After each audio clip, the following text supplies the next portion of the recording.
Live in studio for teenzim.com. This is our segment where we discuss hot issues to do with teenagers and parents.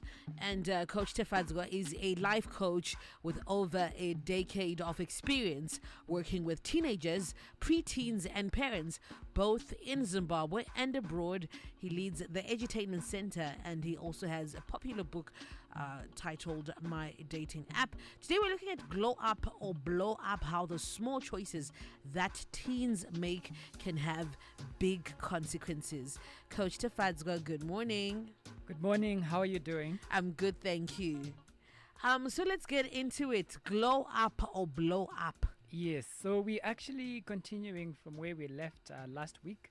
This is the time where O-level students and A-level students, most of them actually finish their exams, so they're at home. So today I'm speaking directly to you. If you're a teen, please tell your friends to tune in and to also listen. And if you're a parent of a teen, you can also tune in, but tell your child to also tune in so that you can listen together. So what you need to understand as a teenager is that you're at a critical phase where the seemingly small, simple choices that you make can either lead to a glow up where you will shine, where you will win, where you will be a star, or they can actually lead to a blow up where everything just falls apart. So we will be talking about some of the key areas in which the choices that you're making will determine to a great extent the kind of adult that you will become. You know, this is the time where I go around, like I was saying last week, where I go around, I'm invited to a lot of prom events where I just like do speeches and all. So this is something I was talking about at an event that I was invited last week. And I think all teenagers out there deserve to actually hear this message. So the first thing that you're going to need to really be careful about is picking up your squad, the friends that you're going to have, because like it or not, we all affected by peer pressure, not only you as teens, but even adults. And this peer pressure is either positive or negative. I mean, as adults, think about the restaurants that you've gone to. Sometimes it was all a result of peer pressure. Maybe in your mind you had decided, I would not going to go to this place. But if your squad says, we're going to that place, it's a cool place, you end up maybe finding yourself going to that place. You either find yourself sending your child to a certain school because you were peer pressurized into it. You may not want to admit it, but you're actually peer pressurized into it. So that said, you are, as a teenager, at a time where a lot of choices, a lot of decisions that you make will be influenced by your peers. And peer approval is more important to you, maybe, than approval from your parents or approval from adults around you. So the best way to deal with this is to make sure that you actually pick up friends whose values are compatible with yours, so that when it comes to the peer pressure that you will be subjected to, it is peer pressure that is positive. You're going to find yourself doing stuff that you wouldn't have planned to do that are actually in the positive direction. There are kids I know who were not so serious about their school life, but because of the friends that they ended up hanging around with, they were peer pressurized into studying. They were peer pressurized into pulling up their socks, because maybe they would find that in their peer group they were the only ones who had one I'm a B, everyone else around them is getting A's, so they ended up like also upping their game. So it's important that you make careful decisions when it comes to picking your squad. And then the next thing is your online reputation. You're now at a time where you may be going to be looking for internships, you're going to be looking for university placements and all of that. So you need to be careful about what you post online, your social media boundaries. There are certain even profiles that sound funny and cool when you are in school, but now that can actually work against you. So true. Yeah, maybe you are Buster Rhymes, and that would work within your school and within your squad. But then for a serious employer who's looking for an intern, that's actually a put off. Imagine sending an email from that email account. Yeah. At Buster Rhymes. Already you're discounted on account of that. So now you need to be really careful about what you are posting, and you need to start branding yourself online. And then the other thing is dating drama. So that's a big thing. If you were dating like within your clan, your age mates, but now you're coming out into the world. You know, picture this.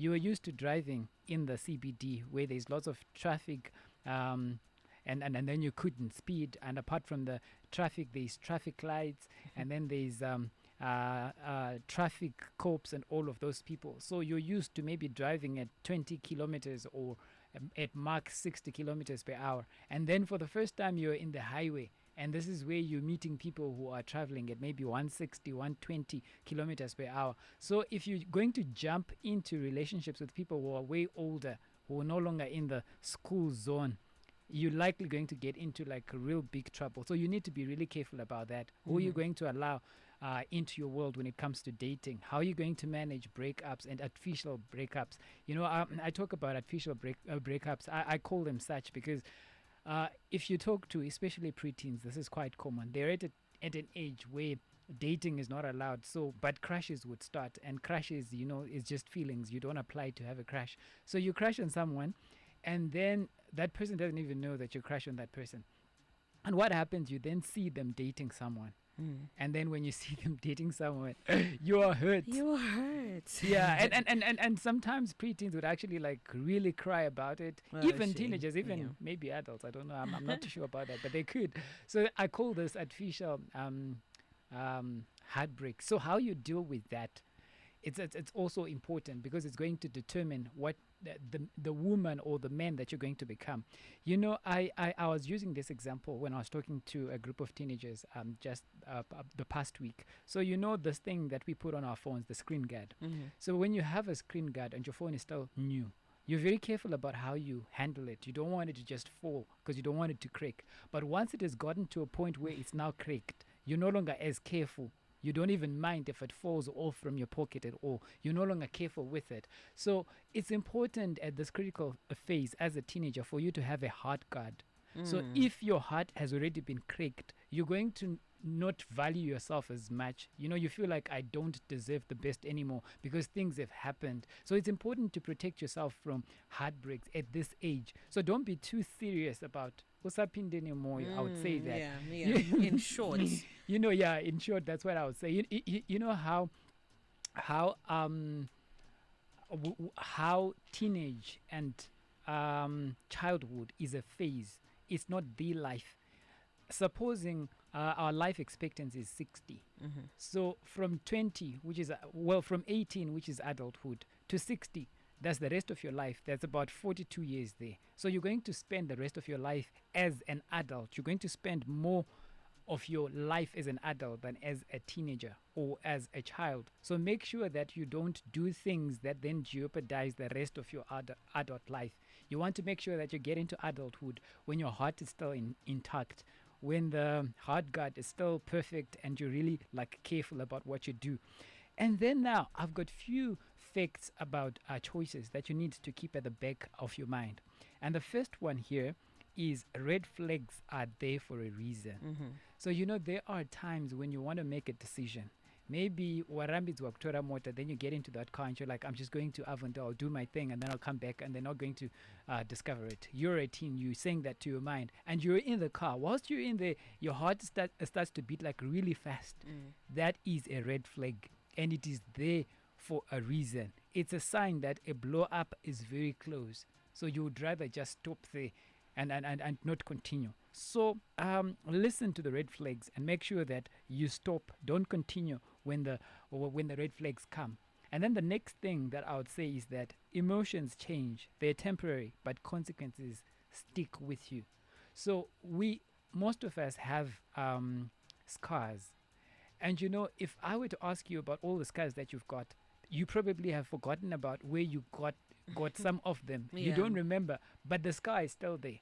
So a time will come where you may not remember how you were feeling at the time when you made a choice as a teen, but the consequence is still going to be with you. So you really need to make sure that you make decisions when you're calm. Try and avoid making decisions when you're desperate, when you're emotional, when you're angry. Now the anger has gone. Wasara we ganima consequences. Now the overexcitement is gone. Wasara we ganima consequences.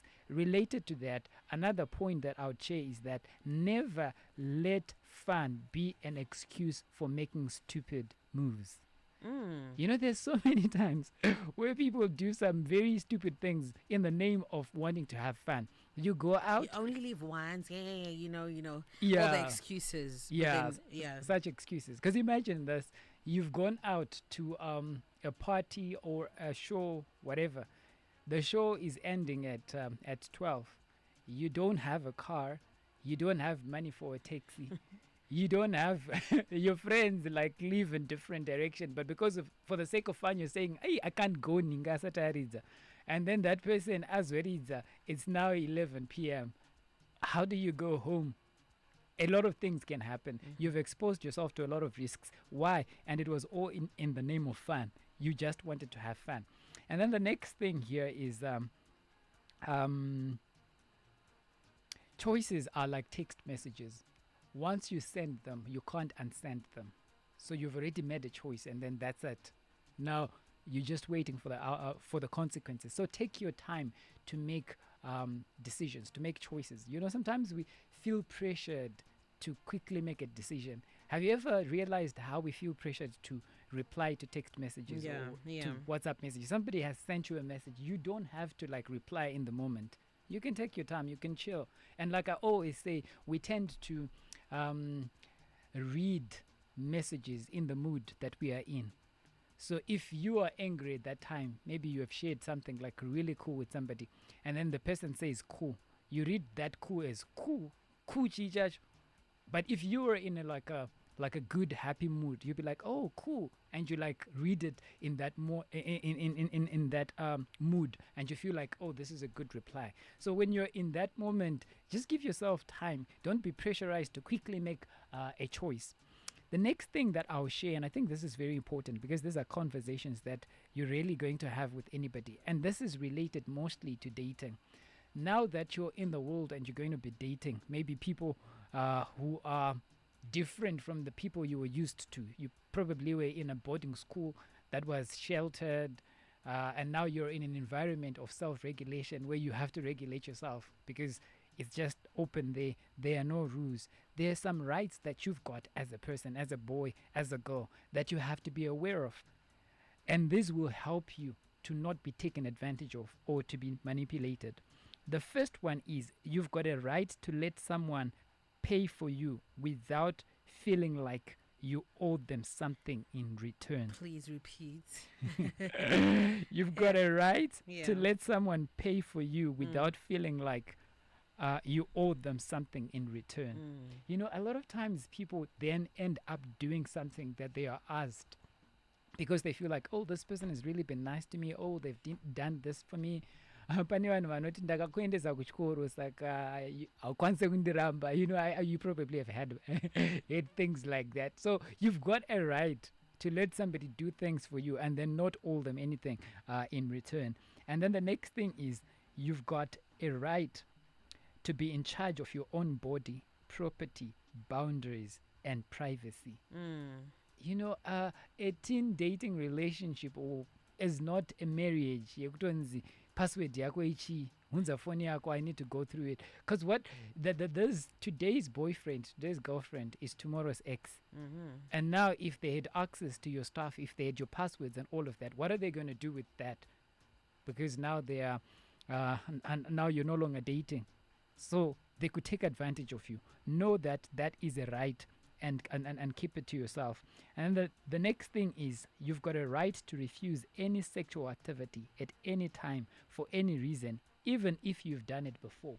So let me explain what I mean by this. What normally happens is during teenage, things happen, and teenagers tend to do that thing, what's it called, said phishing, where they post their vulnerable emotions out so there there. is a word for that. Said phishing. Said phishing. I think the adults would do that as well. Yeah. Said phishing. So you're looking for sympathy when you're doing that, and then people would come to you, and then what people then do is they ask you questions because you're looking for a place to vent. So maybe you're heartbroken. A guy will then come, oh, so sorry about that. Akaita say, what did you do with him and all of that? And you're sharing in the name of wanting to vent out. But then now they have information on you, which they can then share with other people.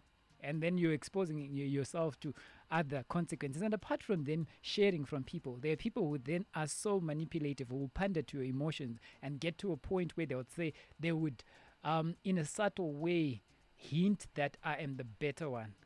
That one was a jerk, but then I am the guy. And then now you're dating them. But because you told them everything you did with that other one, now they expect you to do with them because wakambozvita kare. So it's important to realize that you have a right to not do what you're not comfortable with, even if you've done it before, even if they actually know that you've done it before. And you've got a right to be with your own friends, to have your own private time. Hey, you must be with me. Who are you with? What are you doing? And all of that. You have your separate independent life. You're not married to this person. Oh, yeah. You're not married to this person. So these things are important because I know nobody will talk to you about this as a teenager. Now, I've got a little PDF for you where you can get more information about this. So if you're a teenager and you're interested, you'd like to get that PDF, please send a WhatsApp message to my number. And in the WhatsApp message, just write the word teen. My WhatsApp number is 0773 606 728. 0773 606 728. And if you are a parent, because normally I encourage parents to have this kind of conversations with their children, and they would say, we don't know how to do it, we don't know where to start. So if you're a parent and you want a document that can help you, especially if you're a parent of a grade 7 who's about to go to Form 1, please send the word parent to the same WhatsApp number and I'll be able to send you the document. My number for the last time is 0773 606 728. Coach Tafadzwa, thank you so much. Really appreciate you for making time and giving us this very insightful information that's very helpful for us as parents. We were also live on Facebook. You can go watch again and share with a parent or watch together with your child as well. Star FM is sounding good all the time. 11 o'clock, time for the news. This is